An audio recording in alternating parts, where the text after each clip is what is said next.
The moment I saw this piece of science, I realised that I was going to talk less about things clinical and more about things Shakespearean, because inevitably a microphone inhibits spontaneous talk about anything that may be remotely clinical. And I therefore find myself much more likely to talk about the inner world of Othello or Hamlet or Macbeth, because we all have equal access to the case notes. And it really is true, all the patients at Broadmoor have been main headline characters at some stage, and there are the usual constraints of confidentiality, but particularly so, you can't disguise it, because let's think of the naughty man of Notting Hill everyone will know about, and if we say call him something else, everyone still knows who I'm talking about. It's also very interesting that in multidisciplinary case conferences, which are all the rage these days, and one really wonders if in 100 years' time whether everything will still be interdisciplinary and multidisciplinary case conferences, everyone has their own kind of trump card. The social worker says, but of course I actually met the mother, and the EEG expert said, yes, but of course there are some very funny temporal waves, very odd indeed. And someone says, yes, but I know about the Rorschach and fantasies, I know about his dreams. And someone else says, yes, I know about his urine. And everyone has a kind of trump card. Whereas, in fact, let's take Iago's wife, we've all got exactly equal information about Iago's wife. And unless we're making things up, it's all there in the text. That is what is so remarkable about Shakespeare. It is there in the text. Another very in theme at the moment is audit. It's either parochial audit or diocesan audit or hospital audit or whatever, wherever you are, it's audit. And we think how new this is. And if it's very new, then Shakespeare must have been there 300 years before, and lo and behold, he is. How his audit stands, who knows save heaven? But in our circumstance and course of thought, 'tis heavy with him. It's extraordinarily up to date. Hamlet about Claudius, literally, how his audit, the very word, how his audit stands, who knows save heaven? And there it is, up to date. And beautiful play on words, how his audit stands, and in our circumstance, which of course is standing round, in our circumstance and course of thought, 'tis heavy with him. Another very in word is, in psychoanalytic training, is object relations. I was in Carnax this afternoon, and there's the latest thick, expensive book on object relations theory. And one says, yes, if you're going to be a therapist, you must know about object relations theory. All very new. King Lear, Act 1.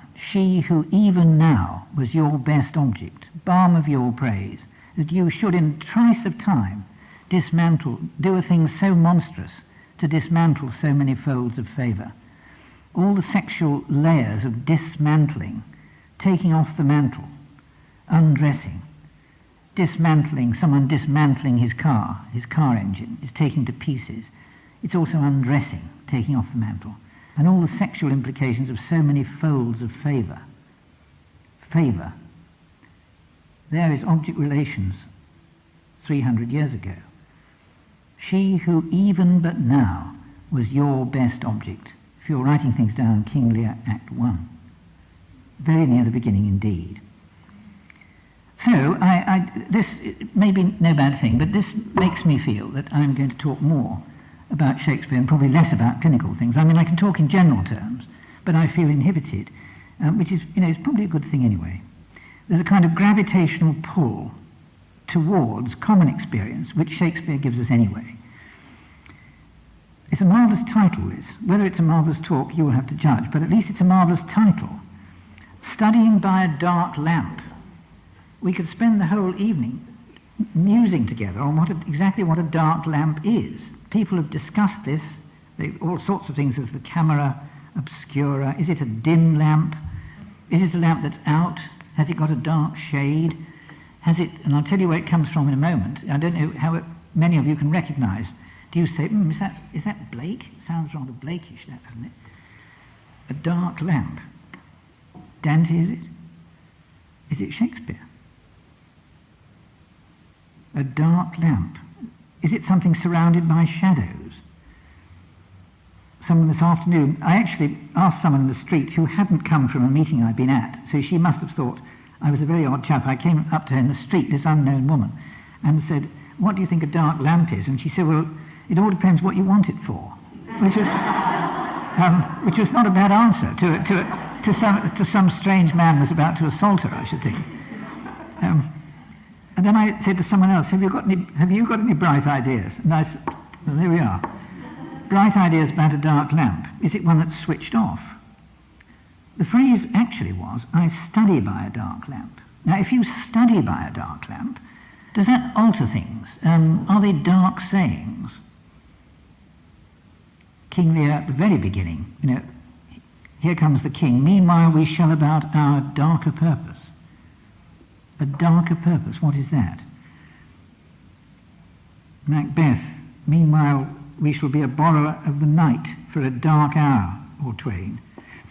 The Tempest, Act 5, this thing of darkness, I acknowledge mine. Kathleen Raine, and I absolutely agree, just saying that that's really got the whole of psychotherapy and psychopathology there in that one sentence, that you can't possibly start doing therapy until you are able to be in touch with this thing of darkness. This thing of darkness, I acknowledge mine. Where does it come from? The sentence actually comes from a psychotic patient of mine about 20 years ago. Now, I will say, first of all, she said, I study by a dark lamp. The full sentence was, to me, I'm blind because I see too much, so I study by a dark lamp. But to get it more accurate, what she actually said was, and this is where dialect is so important, I'm blind because I see too much, so I study by a dark lamp. And you say, was she a retired or was she a professor of English who'd had a psychotic breakdown? No reason at all why one shouldn't be a professor of English and have a psychotic breakdown, but she wasn't. Social class 4-5, psychotic arsonist from the north of England. I'm blind because I see too much, so I study by a dark lamp. And the rest of the group said, oh, I see. And very often psychotics do see much more than the rest of us. And if we can begin to see the world as they do, that's part of it. But if we only see the world as they do, of course, we lose touch with other sorts of reality and become disturbed ourselves. Michael Gambon, who you remember from The Singing Detective, and I hope you remember him as King Lear, he was asked about how he felt for the opening night of a play. And a splendid answer. He said, I always try to be not quite ready because it makes the adrenaline flow. And on the whole, speakers come into that sort of category too, don't they? And you'll be able to judge whether I'm not quite ready enough. Because if you're over ready and the air is heavy with snowpack and computer printouts and you get terribly lost because the typewriter jumped line or something, then the thing is dead. On the other hand, if it's a series of postcards that you thought were in the other suit, that's a little bit worrying too. And so there is this thing about I always try to be not quite ready, which is the great art really, and something quite different. I don't know how not quite ready I am, but what I do know is with experience, I trust the text so much that Shakespeare and Jeremiah and so on simply won't let me down. Because I may mumble and waffle, but sooner or later, in fact right now, we've had this thing of darkness, I acknowledge mine. Dark night strangles the travelling lamp. That is quite an amazing theme. Early in Macbeth, dark night strangles the travelling lamp. What was the travelling lamp? Was it the sun? And dark night strangles the sun. Could it have been the lamp that Banquo was carrying before he was murdered? Could it have been Banquo's life itself that was being strangled? I'm blind because I see too much, so I study by a dark lamp. Another thing she said was, she was asked if she had any children, and she said, The cherry trees in my street, they don't bear fruit anymore. That was her answer to, have you any children? The cherry trees in my street don't bear fruit anymore. And at a case conference in Copenhagen, typical professorial case conference, the patient was being discussed and he was eventually brought in, and there on the table was some flowers, and the consultant in charge said, we've been talking about you, Mr. Hansen, and we're just wondering what you feel is the trouble and what sort of help you need, and the main thing is, what's the matter? And he pointed to the flowers on the table and said, those flowers haven't withered yet. And the consultant said, thank you very much. I mean, there is this amazing power, the authority of poetry. Those flowers, what do you think's the matter with you? Those flowers haven't withered yet. Have you any children? The cherry trees in my street don't bear fruit anymore. And the importance of dialect. Why does that make it more poignant? Does it make it more poignant, putting it somewhere north of Birmingham, you see? It's very interesting, this. I think it makes it more poignant because of its authenticity. Now, this is a highly existential thing. You could say, if I quoted anything and put it into a north of England accent, would it make it more poignant? No, it wouldn't. But it's what I hope you're picking up from me. It's because it is, I must change her name, of course, but this is how Mary spoke. It is not true to say it in Welsh. I'm blind because I see too much, so I study by a dark lamp. She didn't say that. What she said was, I'm blind because I see too much, so I study by a dark lamp. And it's not the same as a matter of fact, I'm blind because I see too much, so I study by a dark lamp. It isn't that at all. I'm blind because I see too much, so I study by a dark lamp. One of the problems is, you see, the moment we come to record or try to record language, even if we write it down what the patient says, you cannot get the dialect and the emphasis and the deictic stress. This is the index finger. Deixis is pointing, emphasis. Here, now, are deictics. And in training actors particularly, we're terribly concerned to get the stress of language. Which words are emphasized? I'm blind because I see too much. Or did she say, I study by a dark lamp? Well, she didn't, but she might have done. And how important it is to try and pick up exactly what is being said. What about paradox for a bit? Chesterton, the things that cannot be and that are. I'm sure if one says name any English writer or poet you associate with paradox, probably many of us would have said Chesterton. The things that cannot be and that are, to the place where God was homeless and all men are at home. And how paradox features again and again in therapy. Think of the end of Hedda Gabler. She shoots herself, and I think it's Judge Brack, isn't it? Anyway, he says, God, people don't do that sort of thing. And she had done that sort of thing. And my clinical work at Broadmoor, I mean, I'm constantly with people who just don't do the sort of thing that they've done. People don't do this sort of thing. It was a salutary reminder recently. 8 patients in a group, and the grandparent of one of them had died, and a message came through that Granny, ancient, had had a stroke and died.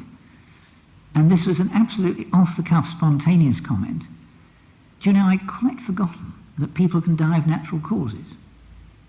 It's an extraordinary statement, but that's just, one forgets that people can die of natural causes. And it didn't seem a particularly out-of-the-way comment. People can die of natural causes. People don't do that sort of thing, said Judge Brack, when Hedda had shot herself. And King Lear, I would not believe this from report. Remember, this is Edmund, towards the end. He said, I wouldn't believe this from the case records. I wouldn't believe this if I saw it in the papers. I believe it because I've seen it. I would not believe this from report. It is, and my heart breaks at it. That's a very important thing, I think, about clinical experience and the statement that is made to us about life. I would not believe this from report. It is, and my heart breaks at it. And back to deictic stress, that is very close to the passage where Gloucester dies, and you remember he says, men must endure their going hence, even as they're coming hither, ripeness is all. Then he says, and that's true too. Now the usual deictic stress there is, and that's true too. What in the National Theatre recently was, and he says, and that's true too, which of course is different. So when you just see the words, and that, the computer printout says, and that's true too, and you don't know what that's about. And it's you, men must endure their going hence, even as they're coming hither. Ripeness is all. And that's true too. And it's slightly different. That's true too. But if so, why two? Poetry, poiesis. Now, by poiesis, I'm taking the Greek word from which poetry comes, and it implies the calling into existence of that which was not there before. In other words, it's to do with novelty. And one of the things about treating psychopaths, or in fact treating anyone, is that you cannot habituate to that which is novel.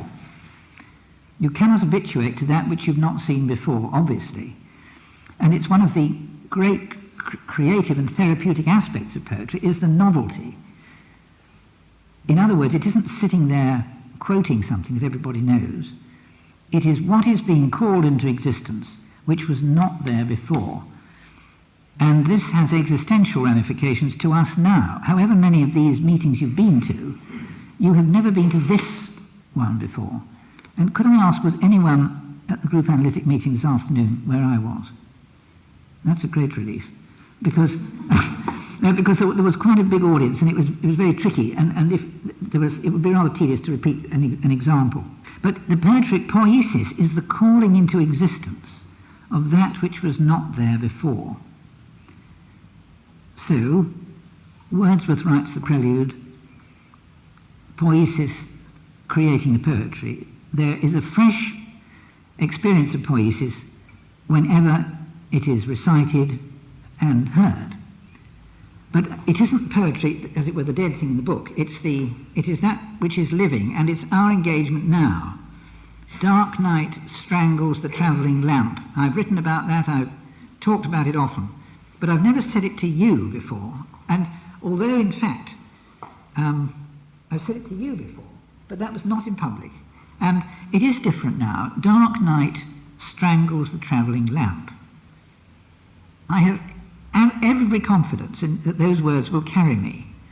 And I think the thing about the text is, as long as I don't get in the way of what is there in the text, dark night strangles the travelling lamp. And these other words, not by famous poets, not by Shakespeare, not by Jeremiah, not by Wordsworth, by an arsonist from north of Birmingham. I study by a dark lamp.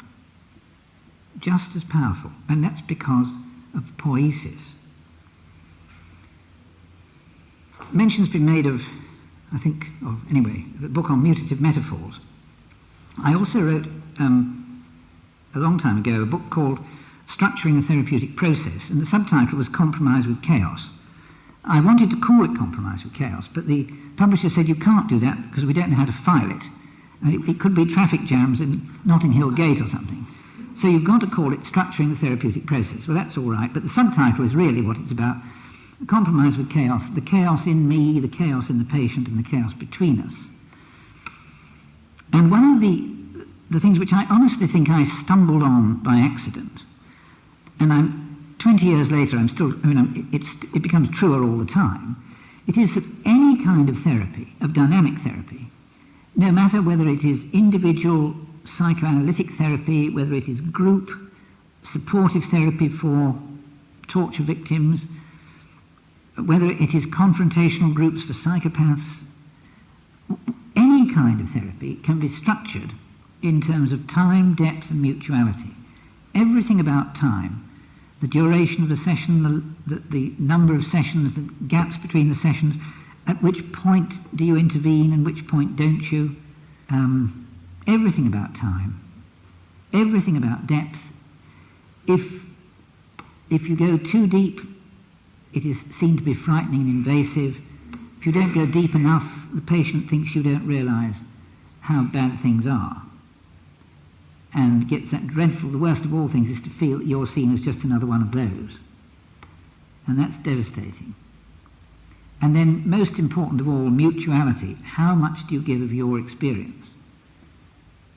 There's an existentially seductive pull. I'm expecting the patient, the client, Mary, to be open with me. Surely I ought to be open with her. And there are all sorts of dreadful traps and pits you can fall into and so on. But it's time, depth, mutuality. That is so in therapy, and it is equally so in supervision.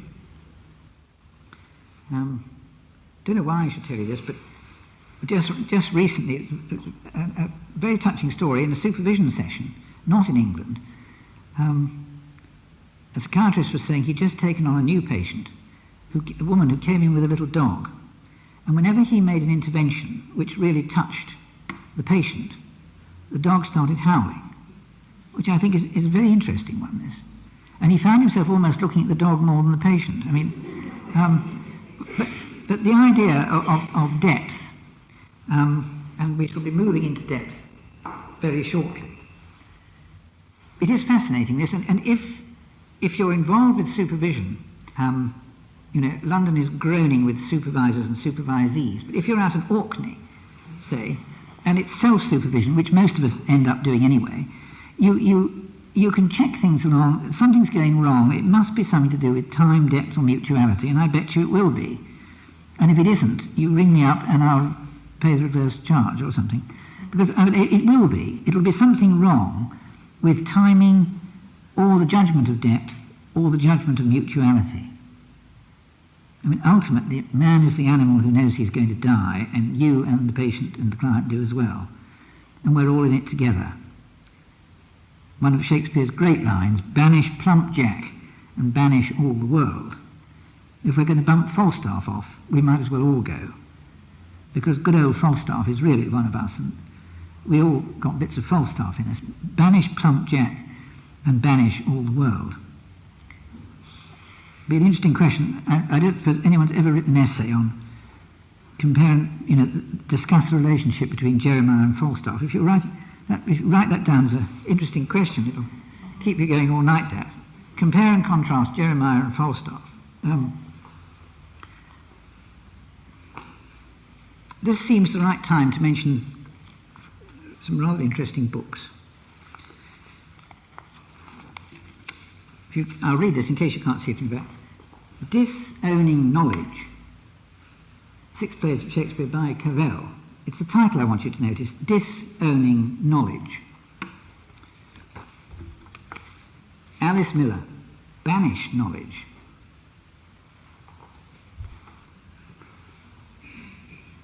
A new book which I've been asked to review for group analysis, which is very interesting because there's no mention of groups, no mention of Fuchs, and yet to review it for the journal Group Analysis is a very interesting invitation. Fascinating title, The Art of Unknowing. It's very interesting. He's making a great claim for the ability not to know and not to be obsessed by the need to know. How to be relaxed in the presence of not knowing. But he's such an expert at this that he's not worried about not knowing himself, about the cloud of unknowing. Because there's no reference in here on the art of unknowing. He's such an expert at it that he's not worried at all, you see, about not knowing about the cloud of unknowing, which is, this is a real line to shoot, and as far as I recall, 1390, I think so. And I'm sure you know that. There it is. A similar uncertainty exists at the date and place of composition, the latter half of the 14th century, about 1390. But the cloud of unknowing and the art of unknowing, and banish knowledge that, of course, Alice Miller, I think, spoils the case by being over-polemic and overstating, but what she's saying is important. But it's banishing knowledge, and this has got some very subtle comments about Othello, that there's some things you'd rather know than know something else. because with any luck, if you get to know this, it will banish other things that you don't want to know.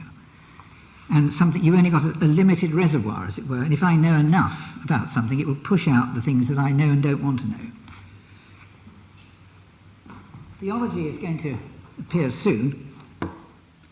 The event is mightier than the structure. Now, that I think is a profoundly theological statement, but it's actually in this book called The Dark Interval. Another darkness. Towards a theology of story. The dark interval. If you want these references, I can give you. But what happens when the event is mightier than the structure? And probably, most exciting of all, just to say something about, I'm certainly not an academic theologian, but I have done some theological training.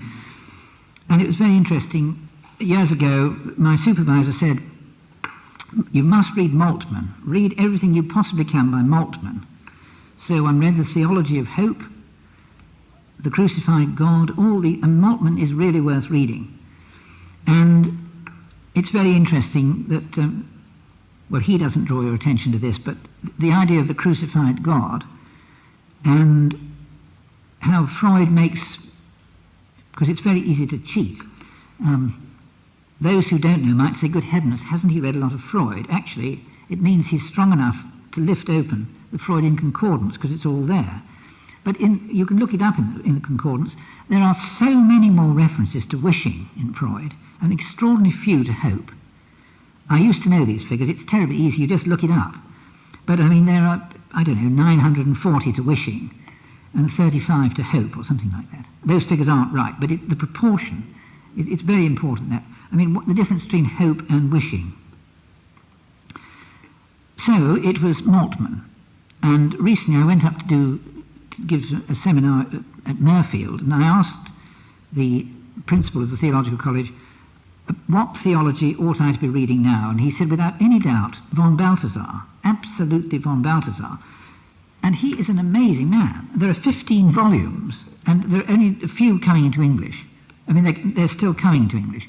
But they are absolutely fascinating. The first one is on aesthetics, and the first 5, rather, the first volumes. The middle one is on theodrama, and taking aesthetics in Bateson's sense of the pattern which connects. It's all to do with patterns which connect. And one has beauty and one has aesthetics, but sooner or later we come upon love, and love can only be loving by loving. Charles Wesley says he loves because he would love. And the loving is almost purposeless, and the moment it becomes purposeful, it's almost ulterior. The essence of loving is that it's loving. And Charles Wesley, who had a genius for saying these things, in the same hymn, by the way, he says, many of you have felt this doing your Christmas cards or preparing for the weekend, or even me preparing for this, forever beginning what never shall end. That's real Charles Wesley for you. Interesting question, actually, to take with you. What in your life would that apply to? What are you forever beginning what never shall end? That's Charles Wesley for you. But he's saying that he loves because he would love. And then, so the aesthetic has to, and love has to be love in action. And then we get to theodrama. And just one sentence for you. In theodrama, man is startled out of his spectator's seat and dragged onto the stage. The distinction between stage and auditorium becomes fluid, to say the least. Thus we cannot rush blindly into the performance, and so on. The question is, if God is the main character, who else can act? He is a very, very interesting writer. And whereas 10 years ago, supervisors were saying, read Moltmann, I really do think von Balthasar, if you haven't got a lot of time, von Balthasar is the man to get into. This is a complete and utter coincidence, but I think this talk was arranged 2 years ago. And what I didn't have any idea about 2 years ago, when we fixed the date, was that an article that I'm one of the authors, 2 of us have written in this theology, which is, I mean, it's not in the shops yet, this is an advanced copy, so it is the current theology, and we've written a paper on, if I can give you the exact title, well, the main title is The Nearness of the Offence, and the subtitle is Some Theological Reflections on Forensic Psychotherapy, and it's absolutely on all this stuff, and it's in the, so, and this is far more systematic. And you'll say, goodness, he must have been more prepared than, you remember that quotation. I mean, I'm such a believer, the difference in the written word and on the whole, the written word read is dead. And when you come to prepare something for formal publication, that is something quite different. Otherwise, it seems strange. Now, to say something more about psychosis, I need to say really where I stand on this. It may be fairly obvious to you that I'm an eclectic dynamic psychotherapist. I'm quite sure that no one of the schools has got it all. And repressed infantile sexuality is extremely important, and so are archetypes, and so is early experience, and so is the existential significance of things. And, I mean, it is a mercy of being, as it were, clinically based, and not being rigidly tied to any theoretical school. And some will say, well, this is very vague. And actually, I don't find it vague at all at the clinical front line. Mum said she was going down the road for a loaf of bread, and the bugger never came back. Now, one doesn't need technical terms to say what the capacity of this patient to trust. Mum said she's going down the road for a loaf of bread, and the bugger never came back. Now, what I think about the psychosis, Lang's extreme position, Lang has the great advantage of making you think, but I think he overstates his case, and to say that, in a sense, psychosis is simply a sane response to an insane world it's sort of provocative, but doesn't really help one very much. There's a colleague and friend of mine from Helsinki who's written a lot on this, Martti Sirala, and he will say that the psychotic is like an Old Testament prophet who says what's going on. People may not pay attention, but he tends to be right in the end. What I would say is, and I wouldn't like to generalize, except in my own experience, that one learns things about oneself and life in general from being with psychotics that one really hasn't done in any other way. And I can give you 2 or 3 examples, and you may say it's not much to do with poiesis, but it certainly has. It is the calling into existence of that which was not there before. In my book, Mutative Metaphors, which, was referred to,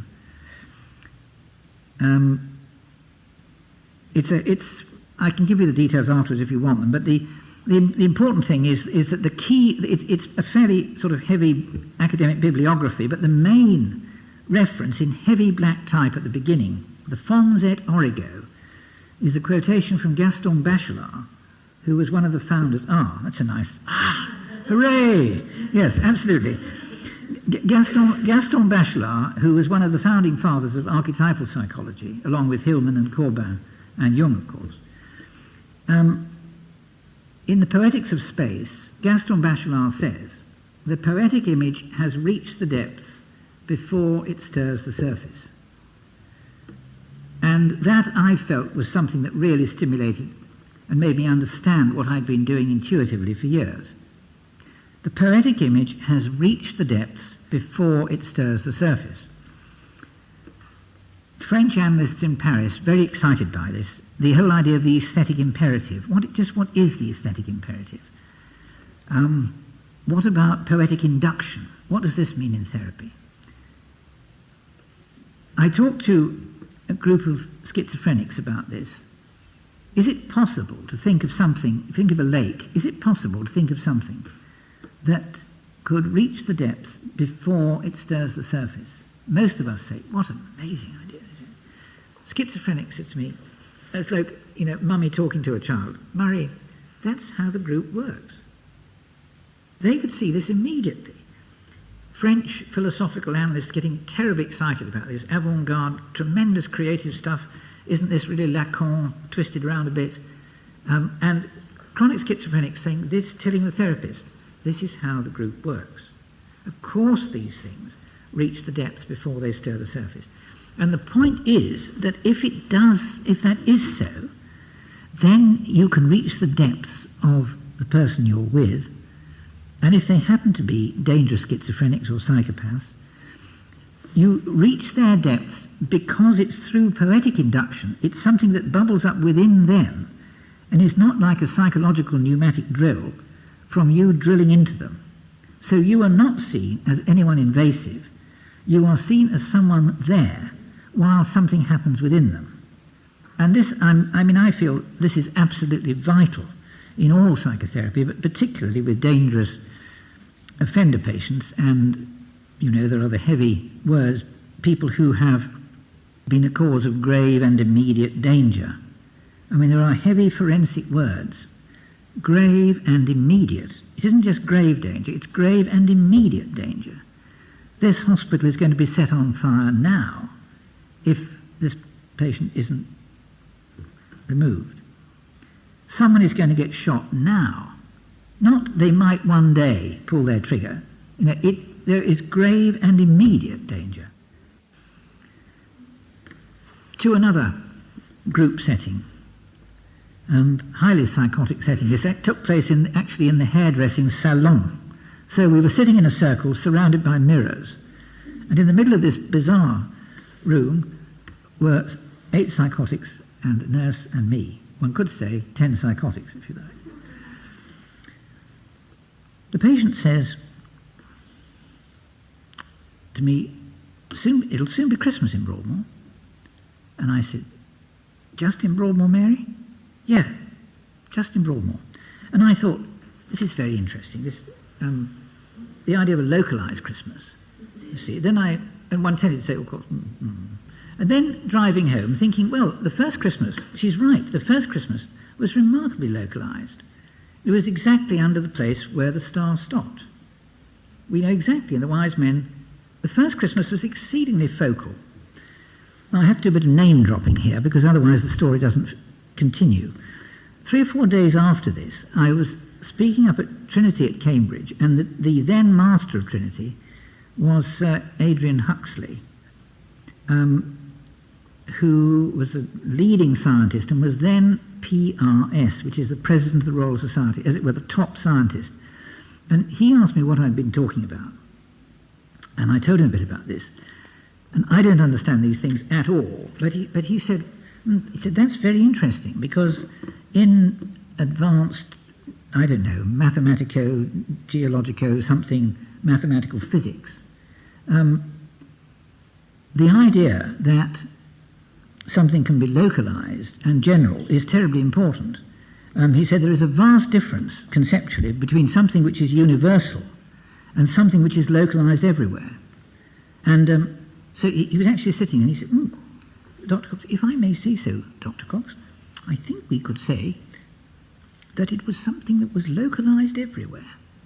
And I said, thank you very much. Oh, well, thank you very much.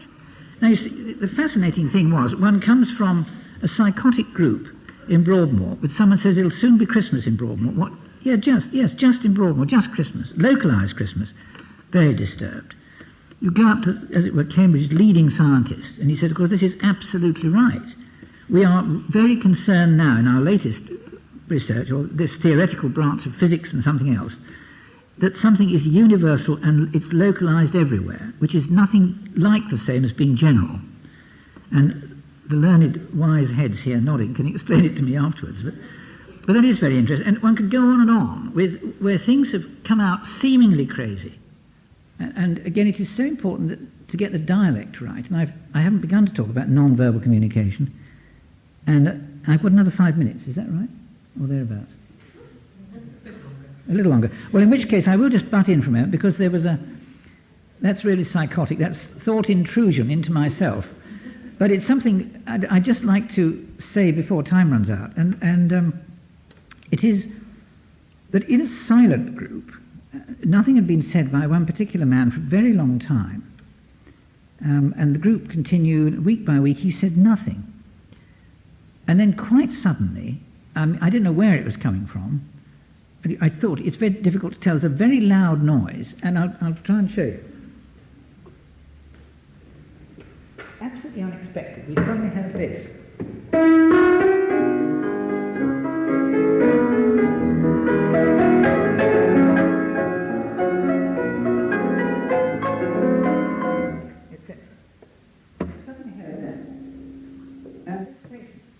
Leapt to his feet, who hadn't said anything, and said, pointing, it said, "That says it."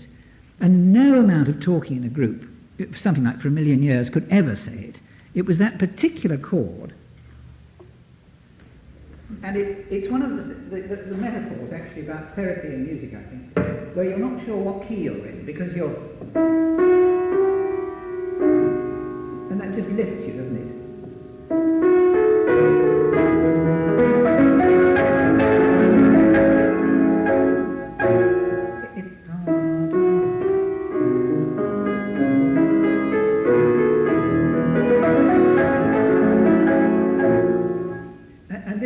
Very subtle thing in therapy. You're not sure what key you're in.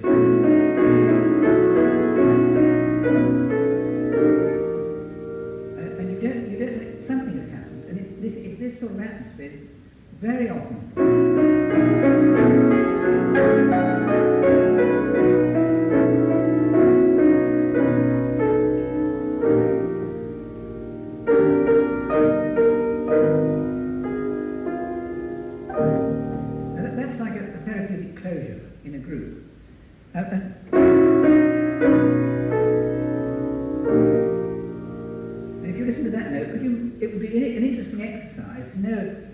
Talking about your life. What was it? Listen to the bass.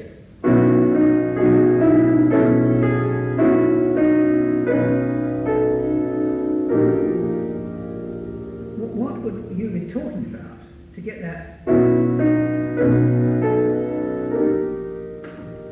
And it completely changes the feel, doesn't it? You move from one key to another. And of course, poetry.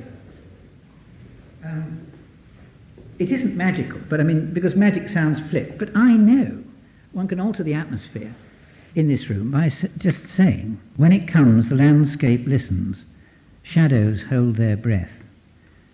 When it goes, 'tis like the distance on the look of death." That is how the book on mutative metaphor starts, and surprise, surprise, the last line of the book is, "When it comes, the landscape listens, shadows hold their breath." The fascinating thing is that if you ask anyone in the street, this lady I bumped into quite as it went, got the wrong person. I thought she was in the audience this afternoon and wasn't. And I said, excuse me, what's a dark lamp? No, as a matter of fact, she was very fascinated. What was this dark lamp? She, well, it depends what you're going to use it for. But again, you don't need to be retired aesthetes and live in Hampstead for something to really happen. There's conventionally the bus driver or the ticket collector or something. They will tell you, when did you last know in your life? When did the shadows last hold their breath? The curious thing is, you don't often have to think. I mean, if you have to think, then it isn't the right time, but very often people will say immediately. And it's the power of metaphor in group therapy. When did the shadows hold their breath? It feels as though the shadows are holding their breath. When it comes, the landscape listens. Shadows hold their breath. Hope is a feathered thing that perches in the soul. Amazing, that. I mean, hope is such a precarious, fragile thing. It perches in the soul. It doesn't lodge. It's not welded. It's not screwed to the frame or anything. It perches in the soul. And to say to any patient in a group, you know, John, it feels as though there's something perching in your soul. They don't say, Murray, you must be nuts. They really know. And the point is, it's to do with, I haven't mentioned the word primordial yet, but it takes us to archetypes. There is this depth, Fuchs's fourth level, the primordial level. There's the gravitational pull. I remember a group starting, and a girl came in very anxious, and she said, "You'll have to start for me." Her face was saying, "I've got to talk," but we didn't know what about. And she said, "You'll have to start, say it for me." And I said, well, say what? And she said, well, it's something about positive or negative feelings, but that doesn't seem right. So I said, well, how about love or hate? And she said, that's better, but it wasn't. So I said, how about fire and ice? That's it. That's it. That's me all over. And I'm here because that's me all over and there's nothing in between. I'm all fire or ice. When it comes, the landscape listens. Shadows hold their breath. I think I'm due to stop in just a moment. A phrase from Therapeutic Space this very morning. Nothing can stop me saying what I feel now. It's very remarkable that. Nothing can stop me saying what I feel now. And we circle round and come back to King Lear. You remember Act 5, almost the last words of the whole play. Speak what we feel, not what we ought to say. Nothing can stop me saying what I feel now. And another phrase from a group this morning. In dealing with things that overwhelm us, we have to go right back to the beginning. How true that is. And the truth bubbles out in Therapeutic Space. In things that overwhelm us, we have to go right back to the beginning. Now, as far as I feel, I've got about as far as the introduction of this talk, but there we are. I'm blind because I see too much, so I study by a dark lamp. Paradox. The things that cannot be in the dark. People just don't do that sort of thing, they say, to someone who's just done it. Poiesis, the calling into existence of that which was not there before. The amazing thing is that however many times we've been here, one trusts space and something has happened which wasn't here before. And that is marvellous, but it is always marvellous. I mean, and that's because existentially, every meeting is particular. We'll end with Hamlet. Why seems it so particular with thee, says Hamlet's mother. Nay, madam, I know not seems, it is. Thank you.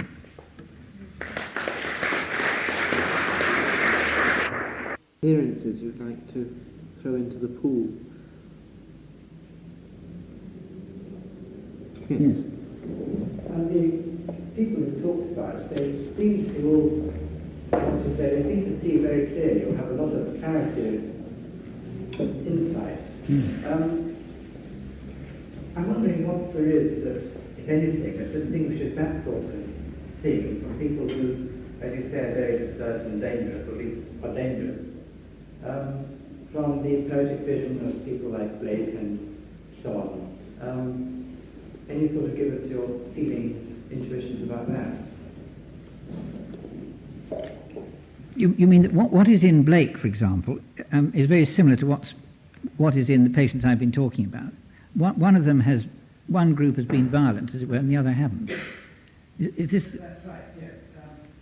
Is there the same wholeness of vision in the people who've been talking to us about that you sense in, say, the Tempest or in the writer of the Tempest or in Blake? Or is there something qualitatively different when you look at the behaviour of the people? It's different. Yes, I feel like I suppose it's partly because because I've been at Broadmoor for 20 years, but I've also been doing psychotherapy, as it were, ordinary, whatever that means, psychotherapy in London for 20 years too, and I'm quite sure that the group phenomena and all the things I've been talking about tonight are equally relevant to you and me. And that's perhaps the message, that the psychotic offender, who may have other bits of psychopathology which explain the offence, or say, doesn't, I don't think there's a direct correlation between that and this sort of insight we're talking about. What it does do is it increases the quality of life for them there. And the whole question of reoffence, and what do we mean by reoffence? If you have a multiple rapist and he never rapes again but has 2 driving offences, say, would you say that's a recurrence of offending? I mean, I think the psychopathology of the offence is very often something quite circumscribed and isn't necessarily related to the kind of things I've been talking about. I mean, that is a massive theme, and although I joked about the multidisciplinary team, I mean, one does need every ounce of it, because it often is, there's an organic basis. I mean, it may be drugs or alcohol or exhaustion or hyperglycemia or some odd tumour or a head injury, all these things, plus all the psychopathological causes, and the over-controlled personality, all the kind of standard psychological things. The over-controlled person is, classically, and one hears this so often, the perfect gentleman. He almost, tell us about Mr. Smith. Well, he's the sort of man who would always give up his seat to a lady in the tube train and open the door for them, and a real old-fashioned gentleman. Such a nice man. And he's over-controlled and then suddenly explodes. And that's a very well-known syndrome. And it's so predictable from, no one would ever have guessed he's a real old-fashioned gentleman, and so on. I feel I'm wearing a kind of heavy forensic hat when one starts talking about the psychopathology of, let's say, assaultative crime. Because you do get into a whole, not a morass. It isn't a morass. It's a fairly clear clinical field, actually. But there are different kind of frames. The moment you mention Blake, funny enough, it does make me think of the quotation I'm sure you all know about, do not see, the golden disc somewhat like a guinea. And he says, no, I see a multitude of the heavenly host, whatever it is, saying, holy, holy, holy. And there's another lovely phrase where someone says to them, he and his wife, was it Kate? Anyway, says to both of them, what happens when the vision goes? And he says, what do? We fall on our knees and pray. What do we do then, Mr. Blake? And we fall on our knees and pray. When the vision begins to go.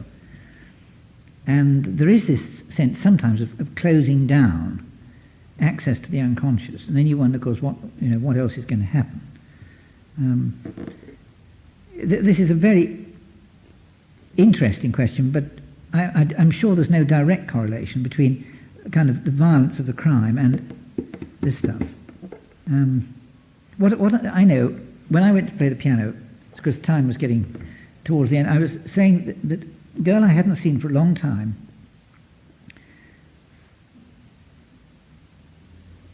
said to me, and one needs her dialect for this really, she said, if you could talk the more human way, the night could come in properly. That I regard, I really am sane and orientated and all that, but I regard this as a really important, almost a directive to the therapist. And to say, poor Jane is disturbed psychotic, no, not at all. Whatever she is phenomenologically and clinically and whatever medication she's on, that's a very powerful message. If you could talk to me the more human way, the night would come in properly. And I find this absolutely, almost compelling. What do you mean? And she said, well, it makes it kind of nice in here if we can talk like this. We can really talk. We can talk, can't we, mate?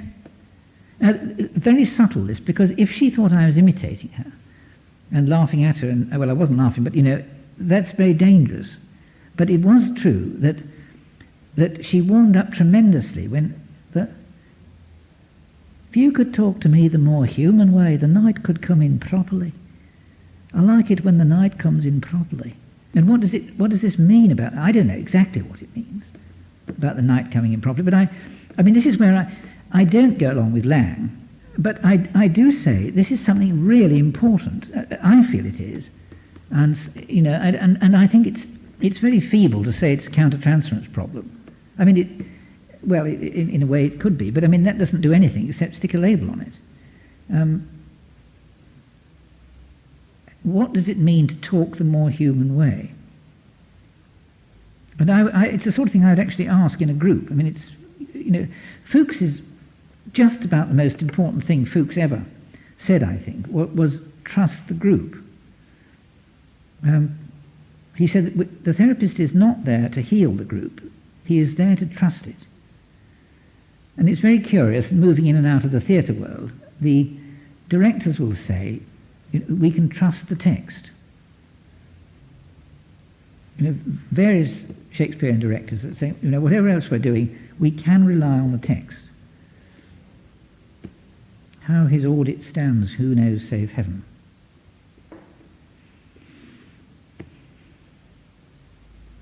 Ever out of season, threading dark-eyed night. And where on earth, I mean, that's the same sort of feeling from Shakespeare, except Shakespeare seems to be able to go on producing this. And this patient of mine says, I'm blind because I see too much, so I study by a dark lamp. But ever out of season, threading dark-eyed night. Quite difficult to explain to your neighbour what that is. Hello, what are you doing in your garden? Oh, I'm just threading dark-eyed night, actually. Saw you in the post office threading dark-eyed night. Any other questions I can't answer? Yes? Speak what we feel, Yes. not what we ought to say. Yes. I always like to stress say as being Yes. the opposite of speaking. Yes. Yes, good. Excellent.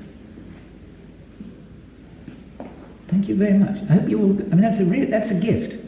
These things are gifts. I mean, however many times we've heard these words before,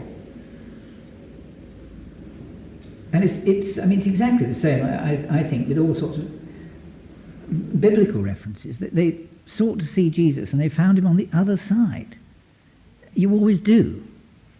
I mean, he's always on the other side. That's the maddening thing. I mean, you think you've got it nicely buttoned up here, and he's on the other side. And you whiz over there, and he says, no, look over there. But you say, I've just come from there. He says, well, have another look. You know.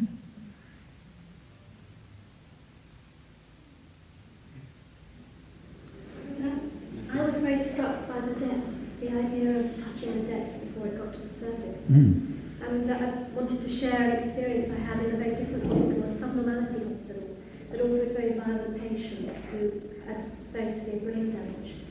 And I was working with music with them. And I was puzzled by the difference between one way of working with music where you're working perhaps on the surface, and then sometimes just playing, and suddenly a man, his face lights up, and he goes, ah! Yes. And it's like something really deep is touched. Yes, absolutely. And you can feel it almost bubbling up in him. And the sort of healing. Yes. But it's so different in kind. It's like millions of miles apart.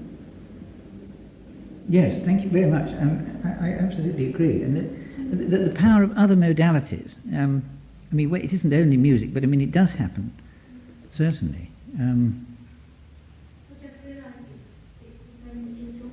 Yes. The welling up inside. Yes. It is absolutely, that's it. Welling, bubbling. The other thing I haven't mentioned, no, I can't say the other, I mean, one of the many things I haven't mentioned is to do with rhythm. I mean, it may be implicit, but, I mean, some people may think, you know, I'll start this sentence the other way around. Working in Broadmoor is an extraordinarily safe place to be. I mean, you can take all kinds of risks because you're inside a secure perimeter. And having worked at the London Hospital for a while and doing outpatient groups, I mean, it is much more difficult where people can rush out and throw themselves under buses and tubes and so on. I mean, you can do all kinds of things. It's a very safe, stable environment. And people can't rush out and throw themselves under, you know. For that reason, there's a lot of safety. And there's something I want to say really about the importance of music. I thought once that I was in the central hall on my own, in the central hall, which is slightly bigger than this, but not that much. I was playing the piano on my own, as I thought, and suddenly, round my improvising, there was the most marvellous sound. And it depends on how good you are, but I can make it sound, it's not too bad. But when the professional comes in, I'm limited to certain keys and so on. And this was a patient of mine who was a brilliant professional pianist and was improvising round his therapist's modest effort at improvising, which was marvellous for me. I mean, it was a kind of double thing, this. And the way he was saying, you know, can you get back into E flat? And I was saying, well, hang on, don't rush me, steady on.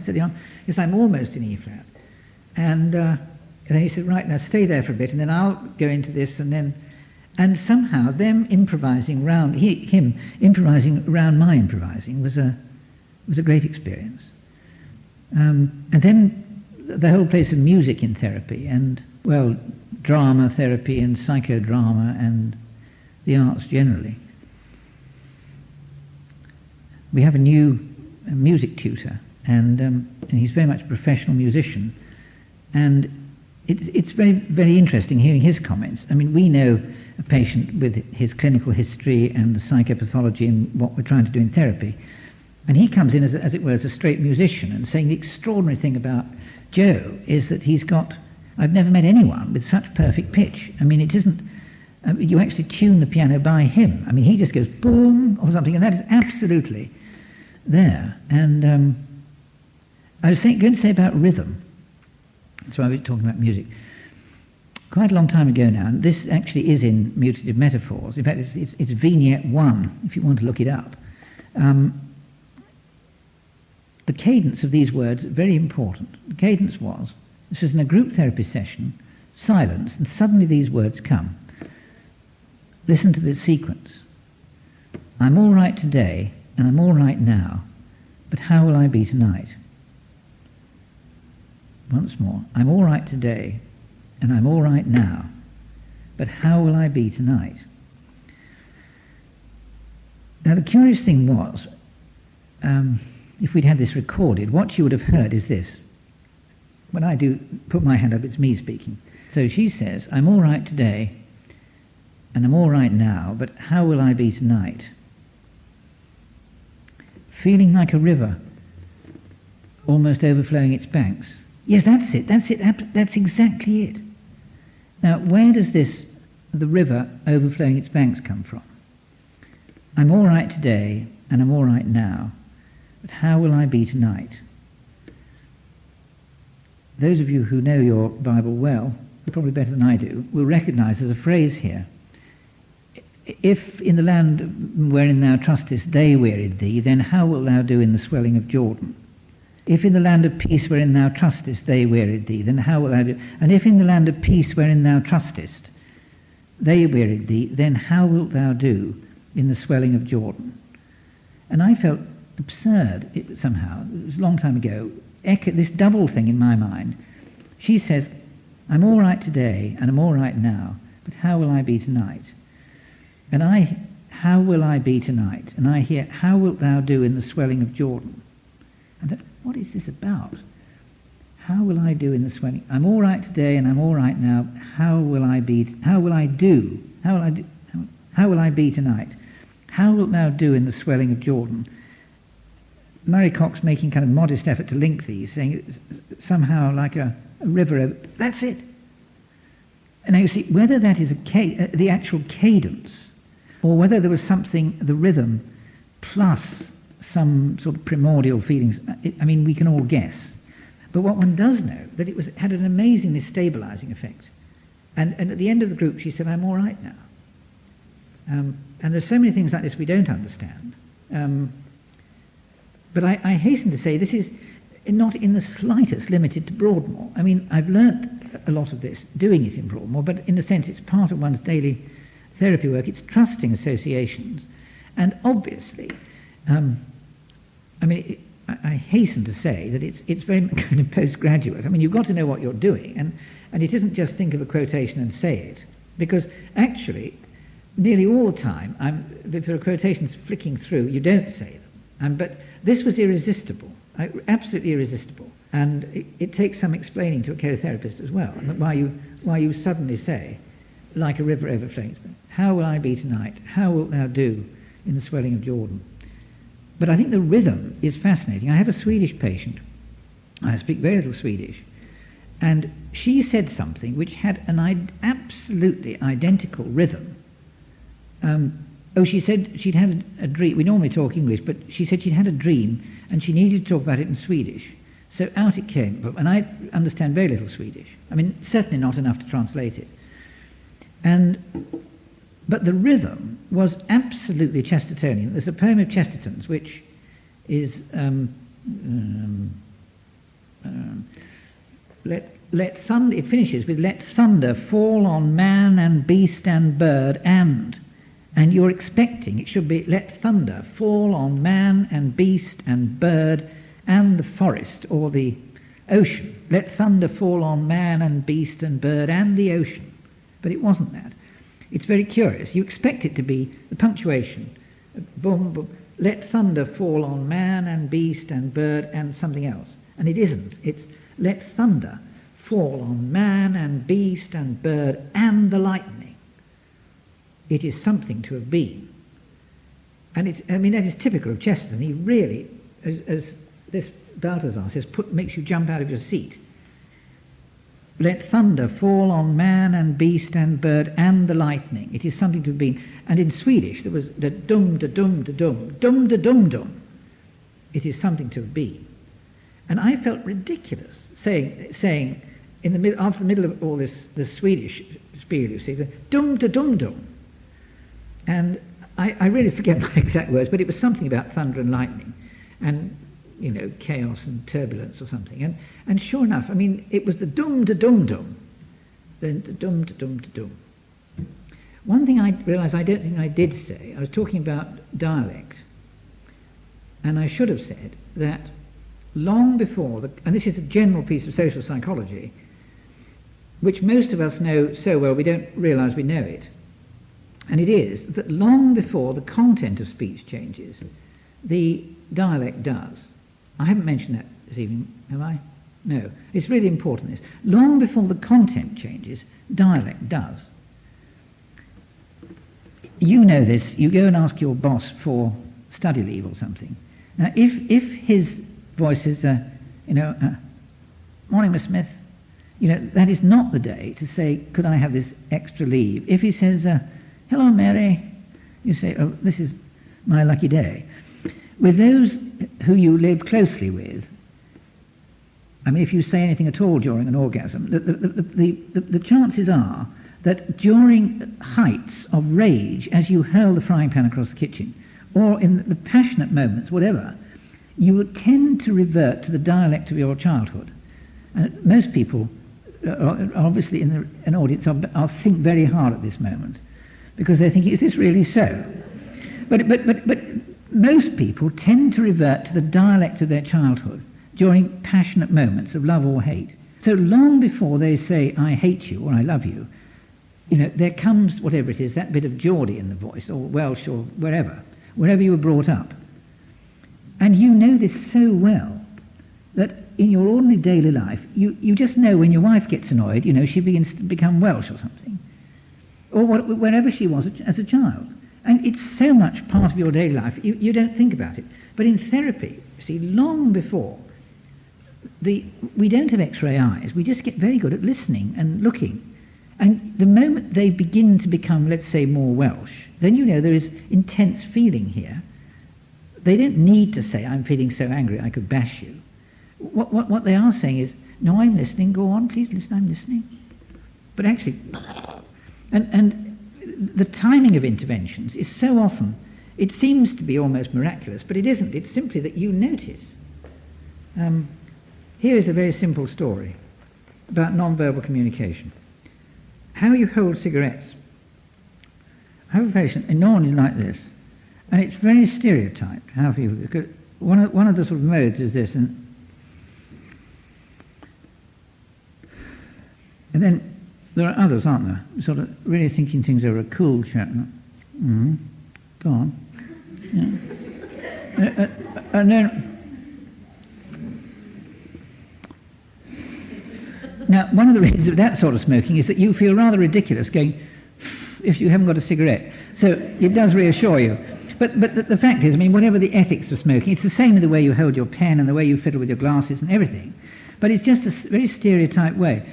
And I had a patient who would always hold a cigarette like this, and it would just go on dropping ash, and then this. Now, there came a time once in a group when he had a brand new one, he wasn't rolled himself, and he put it in, so it was brand new, and he held it like that, which is very unusual, put it in his mouth and gagged. And immediately after that, there was some deep story about a childhood fight or something that he'd never mentioned before. I've got to tell you about this.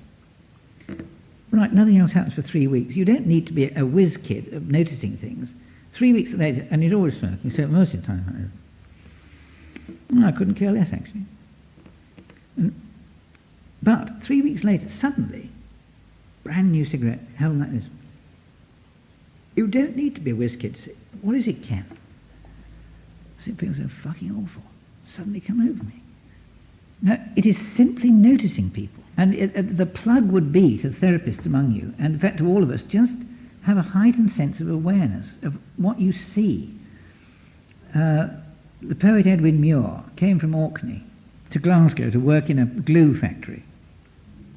And he said, I indulged in an orgy of looking. Everything was asking me to notice it. And everything is asking to be noticed. And I think one of the marvellous things about Shakespeare and a lot of the Old Testament prophets is that they were marvellous phenomenologists. They noticed things. And where is it in the OT where we have this splendid description? And there's one, the running of Abimelech, that runs like the running of Abimelech. And he says, Abimelech is a good man and brings good tidings. And it's all about Absalom and David, isn't it? And there's a solitary jogger. Now, maybe you are yourselves solitary joggers. There's a solitary jogger in the OT. And the solitary jogger has the jogging style of Abimelech. He is the one whose running is like the running of Abimelech. And the king said, he's a good man and brings good tidings.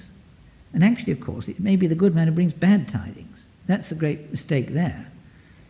But to notice things, I mean, most of what I do is not to do with very sophisticated sort of interpretive therapy. It is just noticing people, how they sit, how they look, gaze pattern, terribly important. Everyone has their own gaze pattern, sort of gaze emblem in a way.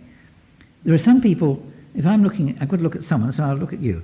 But some people will look all round the place, and then when they want to make a point, so I'm talking about all those dreadful things happen, and that was absolutely awful, but there was nothing as bad.